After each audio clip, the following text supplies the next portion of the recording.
Well, hey, welcome back to another wonderful day here at MSA. So glad you could be here. Glad you could join us because today we want to do another segment and talk about President Joe Biden. Might as well because it just seems that nothing's really happening out there and it's starting to get under my skin a lot. And I hear a lot of people complain as well. And it just amazes me how we see these things that are going on and bad decision after bad decision and policies that don't make sense and our economy is just going to the toilet basically. And what's the holdup? I mean, Hurd came out with his decision after he did the interview about the documents and said he's not fit to go to trial because he has a bad memory. So how is he fit to run as president? And everybody's talking about it. This isn't anything new. But you know what is new, kind of, is the fact that we went in and did a little bit of research to see, you know, how deep does some of this stuff go? And not as far as his memory is concerned, but how his party feels about when they look at this 25th Amendment. You know, and so we found a little segment that was done back in October 9th of 2020 when Nancy Pelosi and Jamie Raskin got up to talk to the press about a bill that Raskin was trying to pass that had some enhancements to the 25th Amendment, especially the fourth part of the 25th Amendment. So what we're going to do real quick is we're going to play a clip. Before we do, got a little reminder, if you're on Rumble, do us a favor, hit that follow button. We really appreciate it if you hit the thumbs up and definitely share because like anyone, the algorithms don't get us anywhere unless people help us share and we can grow. There's a lot of things that we cover that, trust me, on YouTube, suppressed all the time. No, it doesn't get out there. And it isn't for lack of trying. It's the fact that what we talk about, they don't want to hear about. So let's keep moving on this. 25th Amendment. So this clip that we're going to roll is Nancy Pelosi. I understand she's no longer Speaker of the House. But Nancy Pelosi is getting up in front of the press. And I'm only going to play about 1 minute and 23 seconds of this real quick, just so you can hear what she has to say. That way you see where this is going, okay?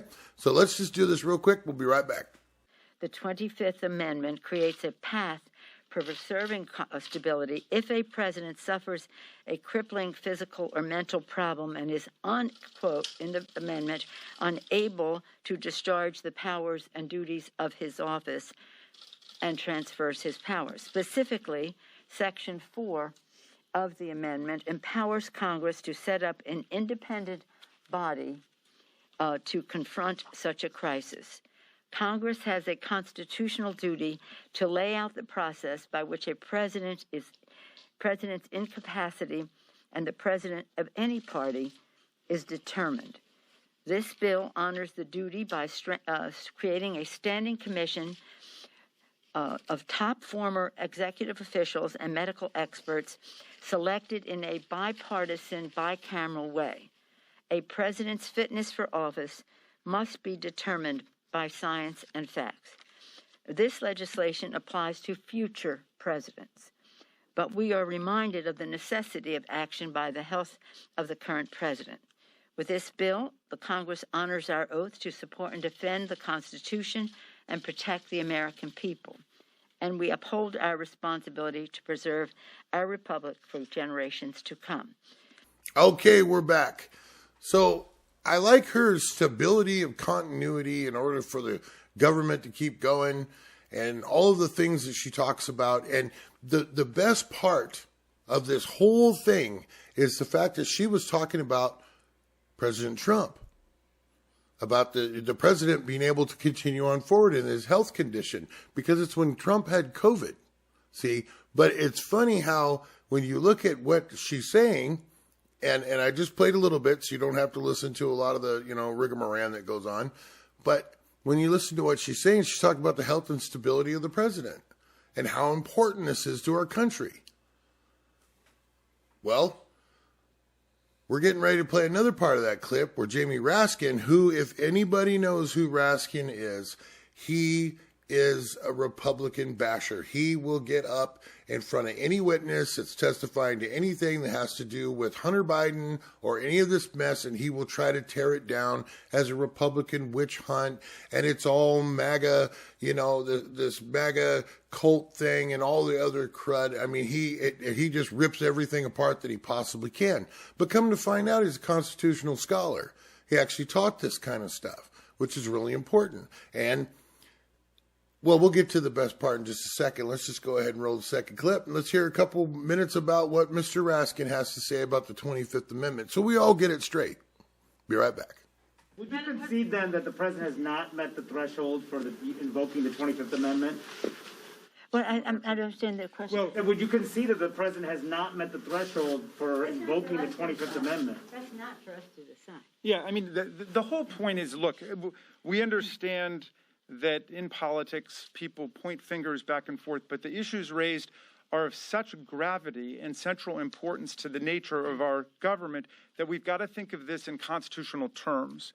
And this is why we need to set up an institution composed on a bipartisan fashion, in bicameral fashion, that will be able to make judgments, whether it is 5 months from now, 5 years from now, 50 years from now, whatever it might be. We're living in an age of a lot of chaos.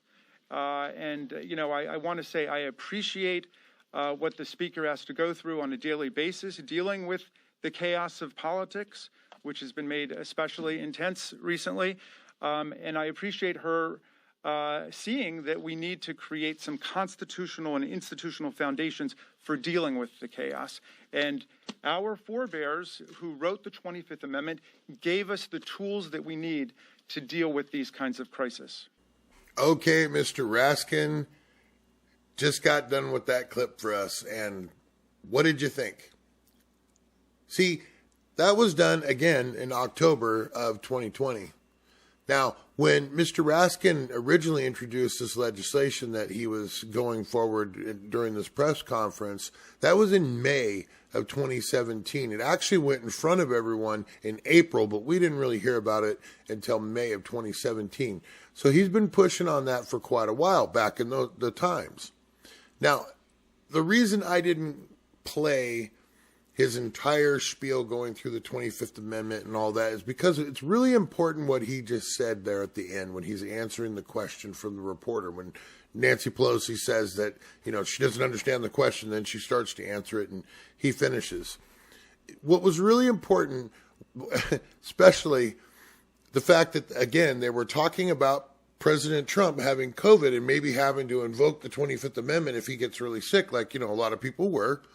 And I understand, but the best parts of that for me were in politics, people point fingers and go back and forth, but we have to look at this at a constitutional level.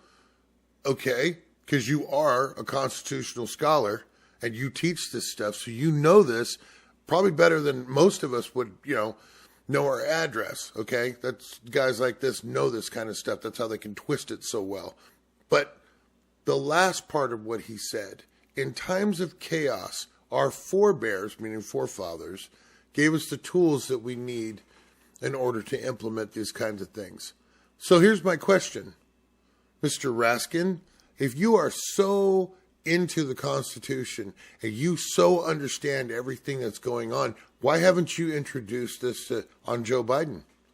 Why are you not standing up for the American people that you serve and asking for this to be invoked on Joe Biden? It still has to go through the House. It doesn't just happen right away. That Vice President has to get involved, Congress has to get involved. This isn't just flick a light switch because somebody said something. But why aren't you standing up for the American people? That's who you're supposed to support, but you don't.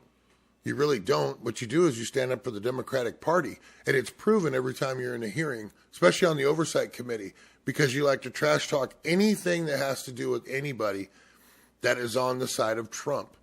And that's all you hear is Trump, Trump, Trump, Trump, Trump, Trump. It's horrible. Now, I was going to play a third clip, but I'm not going to go there. I'm just going to go ahead and talk about it.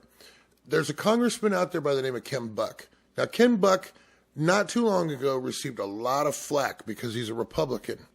and they called him a rhino, and he's not running for office again. And they said, no wonder you're siding with the Democrats. And it had to do with the impeachment of, voting to impeach Alejandro Mayorkas, the Secretary of Homeland Security, sorry.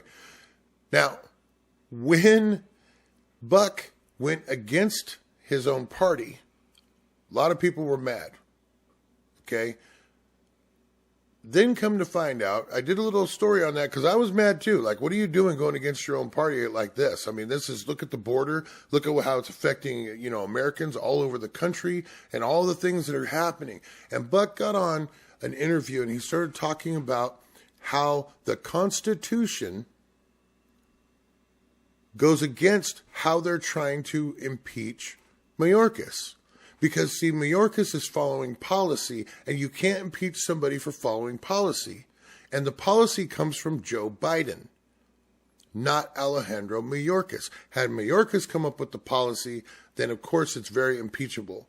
But that's why Ken Buck stood against impeaching Mayorkas. And you say, well, why are you even bringing this up then?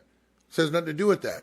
Well, recently, within the last 48 hours, Ken Buck just stood up and is asking for the 25th Amendment to be invoked on President Joe Biden because of what they found from the special investigation done by Robert Hur and how his memory seems to fail him and things, do we need to keep going on with that? We really don't. We understand what's going on.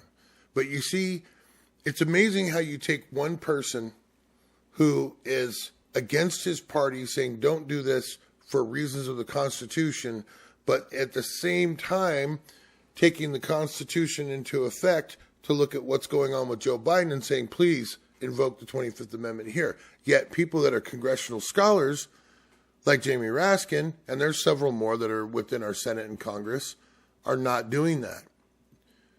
What I found to be really infuriating is here in the beginning of February, Joe Biden took his annual physical and they declined to do the cognitive test on him. Why would you even do that? Why wouldn't you put the controversy to bed if you were so steadfast sure that your memory is 100% spot on in the whole 9 yards?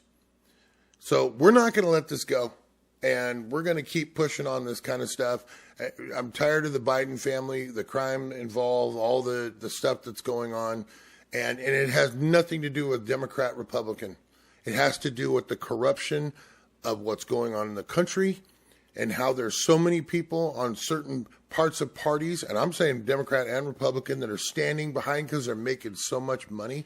And there's other people out there, and I'll name them, Ted Cruz, Josh Hawley, Matt Gaetz, that are standing behind and they're pushing for the American public to help us out. Because guess what? Without them, we'd be drowning right now.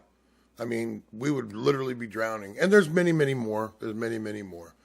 But do us a favor.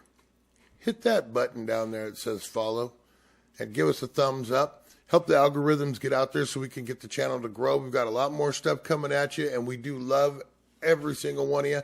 Hope you're having the best day, night, whatever it is. Right now, currently, it's about 2:30 in the morning. I can't sleep because this stuff just gets under my skin. So I'm going to go try to get a couple of winks, and you have a great night, day, whatever it is, wherever you're at, and I will see you again soon. Take care.